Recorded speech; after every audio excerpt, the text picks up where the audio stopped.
This is lesson 205 in RICESWAG. What is RICESWAG? Well, let me just tell you, we are transitioning now from learning to farm and creating small settlements that are slowly getting bigger and more sophisticated into full-blown civilization. And if you take inventory of what a community needs to become a civilization, what it needs is RICESWAG. So we're going to define that. But first, let's define a few older terms like Neolithic. Let's make sure we still know what that is. Neolithic literally means new stone because it was a new stone age. Started around 10,000 BC. People were beginning to learn how to farm. So the Neolithic Revolution was that change, that transition from hunting and gathering to agriculture. And what is agriculture? It is growing food in one place on a regular basis. And it involves domestication of plants and animals. So what is domestication? It's adapting animals for human use, such as cows and goats and sheep and camels. And domestication can also refer to plants.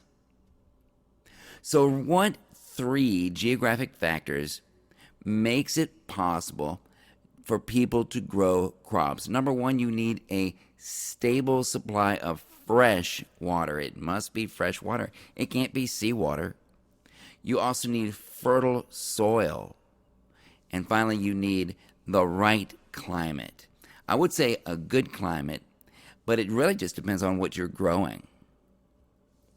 And therefore, where were ancient people going to find things like this, these three things, the supply of fresh water, the fertile soil, the right climate? Well, they were typically going to find those in fertile river valleys. It's fertile, there's water. So what other changes were connected to this Neolithic Revolution? Well, as the Stone Age transferred into the Bronze Age, you had the emergence of metals like bronze that were used for tools. You know, to get metal back then, what you had to do was you had to get some ore with metal in it, and you had to put it over a fire. And you had to heat up that ore so that the metal inside that ore would leak out into the fire. And then once the fire was put out, there's your metal. And metals like copper were originally used until they found out that you could make copper a lot stronger and a lot harder and a lot sharper if, when you melted it down, you added a little bit of tin to it. And when you take copper and you add some tin to it, you get bronze, hence the Bronze Age. Also, number two, people will form larger settlements. And number three, you're going to have governments forming, usually led by monarchs, one king. Fourth thing you're going to have is religion. Religion is going to become much more advanced. And you're going to have the emergence of social classes. That means some people will be better than others. Some people will have more power and more privileges than others. And then art and writing will develop. So here is what RICESWAG is. You're going to have civilization. If a culture has these things, then it is a civilization. These are the things that define a civilization. And you put these letters together, and you get the acronym RICESWAG. First thing you're going to have, that R is going to stand for religion. And let me give you some concrete things to visualize when you're talking about religion. It's going to be organized. It's going to have temples, places where people can go and worship. It's going to have priests and gods and sacrifices and holy books, not to mention codes of ethics. The I stands for innovation. You're going to have innovation in a civilized culture. Innovation such as irrigation, the wheel, the cart, the sail, and of course, bronze. And the C stands for cities. Those cities are going to be permanent. They're going to be made of things like mud bricks. They're going to have streets. They're going to have temples. They're going to have palaces. And E stands for economy. When you hear the word economy, the number one word that should come to your mind is a very simple one, and that word is trade. With an economy, you're going to have trade, transportation of goods. You're going to have record keeping, and that involves writing. And you're going to have specialization of labor. And then the S stands for social classes. Social classes are going to emerge out of specialization of labor. In fact, all of these things are interrelated. There's all kinds of relationships among them that you can find.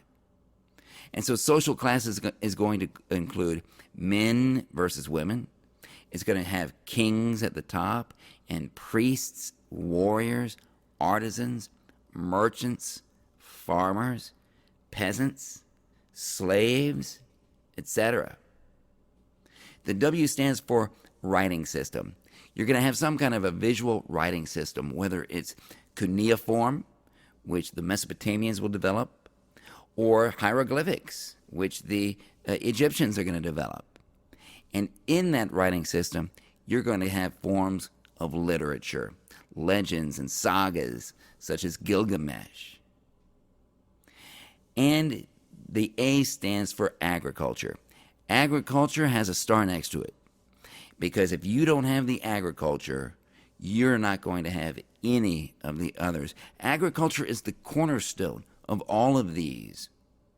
And agriculture involves farming and animals and irrigation.